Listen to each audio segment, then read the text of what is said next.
What's the best time frame for swing trading? It's the question, isn't it? It's the one every single trader gets stuck on. And if you get it right, everything feels clear. But if you get it wrong, you're just stuck in this loop of confusing charts and feeling like you're always one step behind. So, okay, let's dive in and build a framework that just cuts right through all that noise. First up, just be honest with yourself for a second. Does this look a little too familiar? You sit down, you're ready to analyze a chart, and 20 minutes later, it's just covered in lines. It looks like a crazy spiderweb, and you can barely even see the candles anymore. That right there is analysis paralysis, and it is the #1 killer of making clear, confident trading decisions. So, before we can even get to the solution, we have to really diagnose the problem. Let's take a look at a really common mistake that I like to call the chart clutter trap. Yeah, the trap almost always starts right here on the daily chart.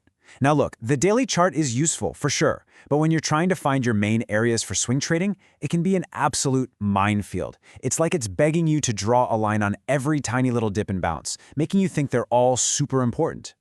And this is what happens. Let's just use the Aussie/Swiss pair here as an example. It is so easy to start marking everything up. A level here, and another one here, maybe just one more down here for good measure. And before you know it, you're just staring at this total mess, asking yourself, okay, which of these lines actually matters? It's a perfect recipe for self-doubt, not for successful trading.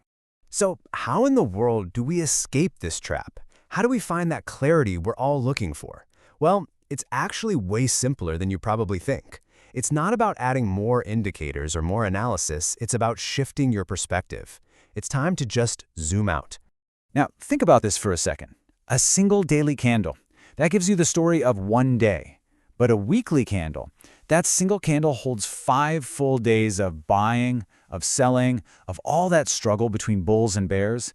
It is just an exponentially more significant piece of information about what the market is really trying to do. And this really gets to the heart of it. When you make the weekly chart your starting point, you're automatically filtering out all that insignificant daily noise. It's like putting on noise-canceling headphones. You stop chasing every little move, and you start focusing only on the major turning points that have real conviction, real money behind them. This leads us right into a really simple but incredibly powerful framework. Let's walk through the 3 steps of what I call the top-down method. It really is this straightforward. Step 1, you start on the weekly chart. You only mark the most obvious, undeniable, can't-miss-it support and resistance zones. Step 2, then you drop down to the daily chart just to see how price has behaved around those exact same levels.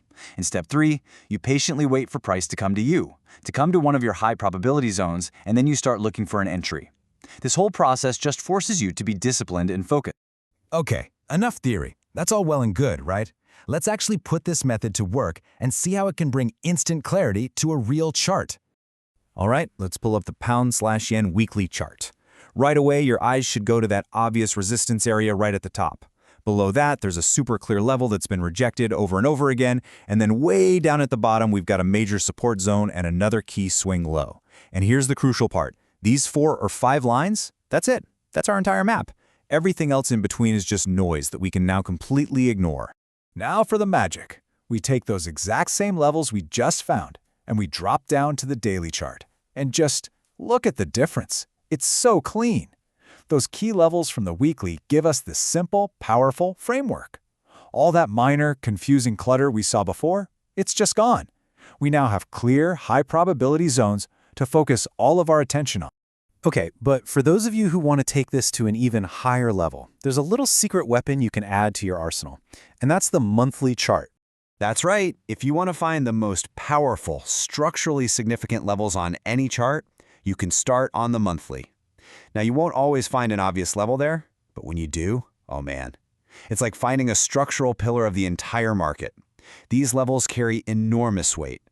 And just to keep all of this straight in your head, here is a brilliant little organization hack. Color code your levels. Maybe you make your massive monthly levels green, your key weekly levels blue, and any minor daily level you happen to notice, just a muted gray. It's a simple system that lets you understand the importance of any line on your chart with just a single glance. And here is a perfect case study on why this is so important. Check out the pound Swiss chart. Price sliced right through a key weekly level like it wasn't even there. But look what happened next. It slammed into the monthly level, sitting just below it and reversed with incredible force, leaving that huge rejection wick. The higher time frame level won the battle. Plain and simple. So, what's the big takeaway from all of this? I mean, it's about more than just a new technique. It's really about adopting a completely new lens through which you view the entire market.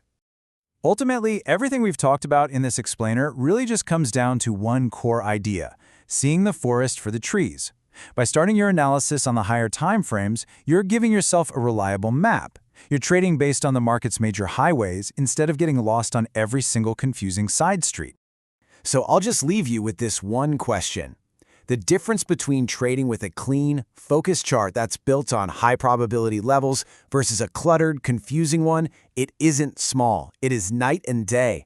So just ask yourself, how will having this kind of clarity truly change your trading decisions?